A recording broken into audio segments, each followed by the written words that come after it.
Yo, what's up guys, welcome to my humble YouTube channel where I bring you fanfiction that will brighten your days.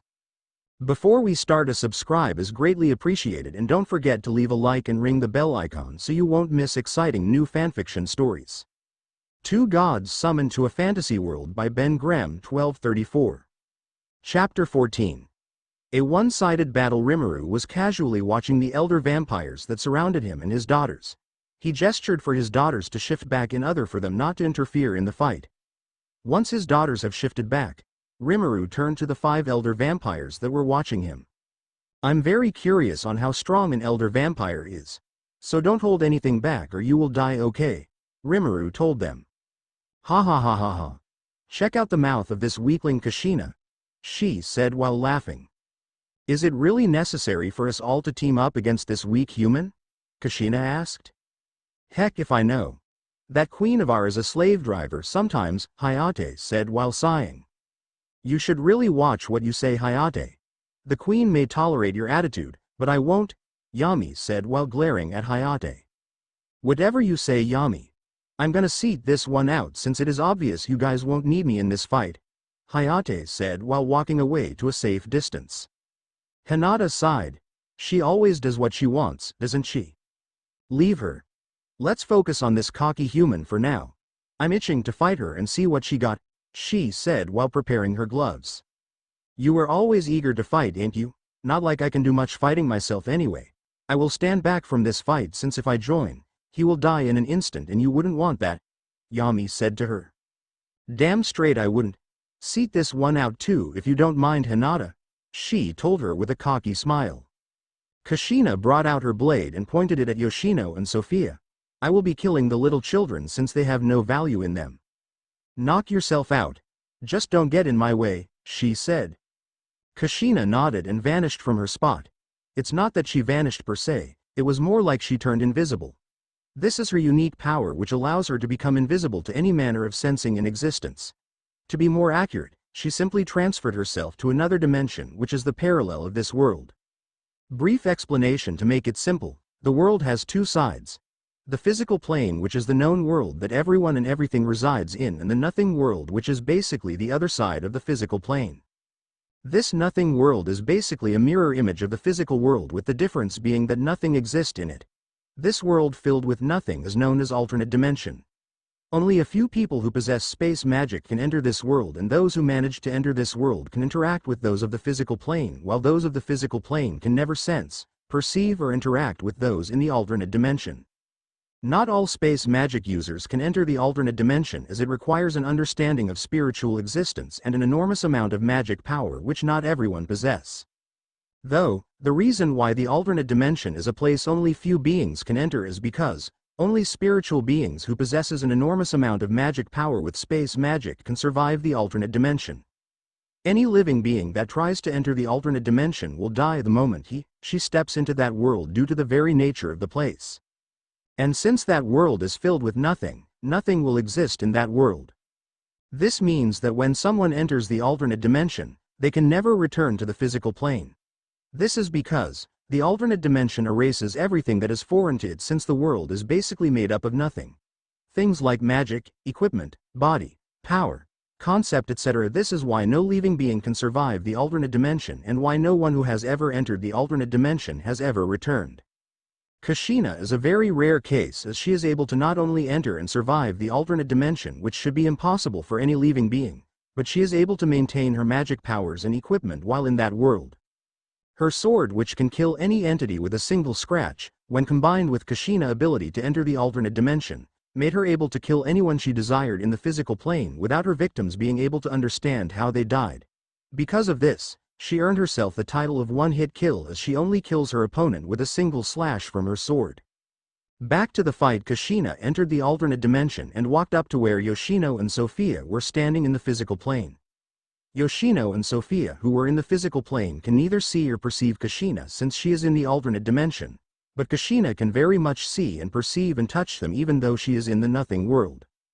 Kushina watched the 2 girls cheering for Rimuru as he was engaged in an intense physical fight with Shei.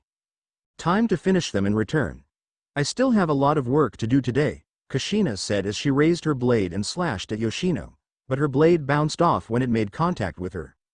The shockwave that happened when Kushina slashed Yoshino pushed her back a good distance from Yoshino.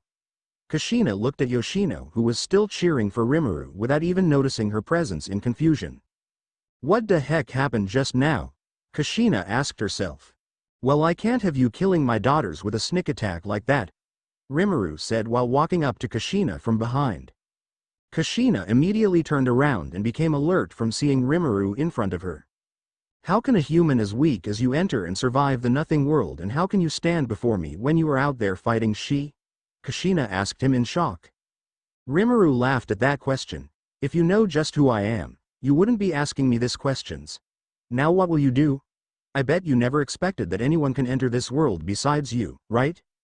Kushina glared at him. Don't mock me. I am not known as an elder for nothing. Kushina rushed Rimuru with speed that was almost as fast as light. Once she was in front of Rimuru, she slashed his neck with her sword, but her sword stopped when it made contact with Rimuru's neck. Try as she might, she couldn't get her sword to penetrate Rimuru's neck, and to make matter worse for her, her body stopped moving when her sword made contact with Rimuru's neck. Rimuru raised his right hand and touched Kushina's chest. I would have liked to see what you can do, but sadly I can't let you live. For attempting to kill my daughters, you have sealed your fate. Kushina tried to move, but she couldn't move a single part of her body. What did you do to me? Just who exactly are you? My name is Rimuru Tempest and I am the overall ruler of everything, Rimuru told her. What nonsense are you talking about? The deities are the ones who rules the world, Kushina shouted at him. You can believe what you want in your next life, that is. Goodbye, Kushina. Rimuru's hand that was in Kushina's chest glowed a bright red color. Kushina felt her body disintegrating after Rimuru's hand glowed. She didn't even have the time to understand what Rimuru did because her whole body disintegrated in a matter of seconds. Kushina died from being destroyed by Rimuru. Rimuru looked at the ash that was the remains of Kushina before he turned around. That was boring. Let's hope that this Shei lady have something that will entertain me in this fight, he said before he vanished. Meanwhile, outside in the physical plane, Rimuru was in an intense fistfight with Shei. Just after Kushina disappeared, Shei rushed Rimuru with her fist ready to punch him, but to her surprise, Rimuru blocked it with his own hand. Shei was known as the strongest mortal in terms of her physical strength. She only needs one blow to end any opponent, and no opponents of hers has ever made her use 2 punches. She is an undefeated mortal that has only ever lost to Lilith in a fight. On top of her incredible strength, Shei has the ability to destroy any and all kind of magic using her fist. Which is why she was surprised that Rimuru was able to block her punch just now. She looked at Rimuru and saw that he was showing no signs of having put effort when he blocked her punch, and it excited her. You are no ordinary human, are you? Shei asked Rimuru. Rimuru smiled. What gave it away? Blocking my punch for one. The second is that you did it like it's no big deal, Shei said to him. I see. You are strong, I give you that, but don't tell me that all you have, Rimuru taunted her. Fat chance. I was only testing the waters with you before, now, I'm going full power on you, Shei said to him in excitement. She released her stored magic, which started to shake the entire kingdom. A huge gust of wind began to generate from the amount of power that she was releasing, which covered the entire area where Rimuru and his daughters were. After Shei was done releasing her powers, she rushed Rimuru with her speed, which was triple her previous speed. Rimuru rushed her as well and prepared to punch her.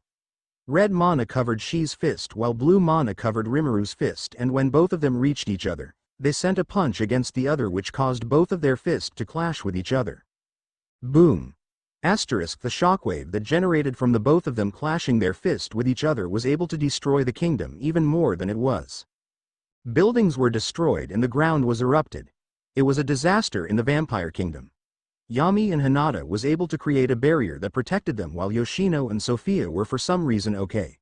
There was no barrier that surrounded them. The shockwaves just disappeared the moment it reached Yoshino and Sophia's location.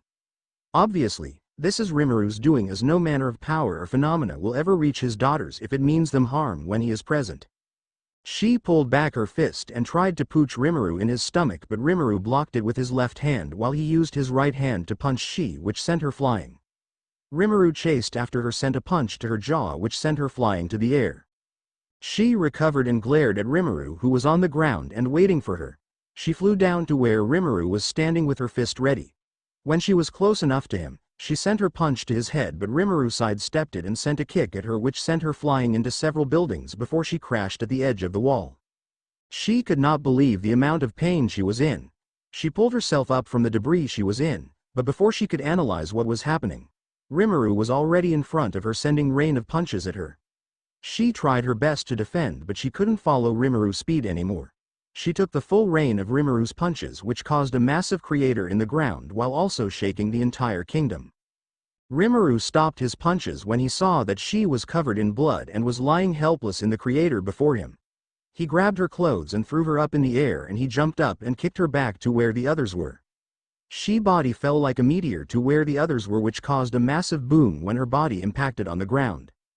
Canade could not believe the one-sided beatdown that she received by the hands of this insignificant human. She was one of the strongest elder due to her strength, but she lost to a human while giving it her all. Canade knew then that she would never underestimate Rimuru. Rimuru landed on the ground next to where the body of Shei is lying. She unfortunately didn't survive Rimuru's punishment even with her high regeneration ability. That is because Rimuru's punches ignores all manner of defense a person might have, and no one can ever heal from any wounds that was inflicted by Rimuru unless he wills it so. Rimuru turned around and looked at the two remaining elder. Who is next between the two of you? Before the two elders could respond, something flew down with great force and landed next to Rimuru. Rimuru turned and looked at what landed next to him and saw that it was Canade that flew down next to him, which caused him to smile. I see that you finished your fight and have grown stronger than before too, Rimuru said to her. Yes, master. The Magic King was strong, but I managed to defeat him thanks to the trump card you gave me, Canade explained to him. Rimuru nodded. I see then. I'm proud that you were able to defeat an elder vampire even with the clear difference in power between you two. Canade blushed from hearing Rimuru's praise. It was all thanks to you, master. You made this possible. Rimuru smiled at her. I'm almost done here with this, guys. So go and sit next to Yoshino and Sophia while I finish this off. Canade nodded and moved to where Yoshino and Sophia were seating in a luxurious-looking cushion. She didn't understand where such a luxurious cushion came from, but seeing as Rimuru was there, she didn't question it much. Yoshino had stars in her eyes from seeing the way her new papa was easily winning his fight. Did you see that move Papa did? It was like Wish and Bam? Sophia nodded, equally excited. He looked so cool when he kicked that mean old lady like Bam. I want to be strong just like him, Soph, Yoshino said with a dream-like smile. Same, Yoshino. I want to learn magic and be strong and cool like Dad and Mom are, Sophia said. Canade approached and sat down next to the two children. You two are hyper as always. Miss Canade. You are back, both Yoshino and Sophia said at the same time. Yeah, and I'm a little bit tired. I want to rest and watch Master's battle with the remaining elders, Canade told them. You should have seen Papa, Miss Canade. He was so cool, Sophia said with excitement. It's not like I find him cool or anything, Yoshino said while turning away with a blush. Canade nervously smiled. Right? Canade glared at Rimuru with hate. I will make you pay for all the destruction you've caused us. Says the people who sees human as nothing but their meal. Rimuru said to her with a calm look, no use arguing with you. We will finish you off and then the girl and children behind you will serve as our meal. Yami told Rimuru, sure thing, if you beat me that is. Rimuru told them, and the fight, or should I say one-sided beatdown between Rimuru and the elder vampires continued.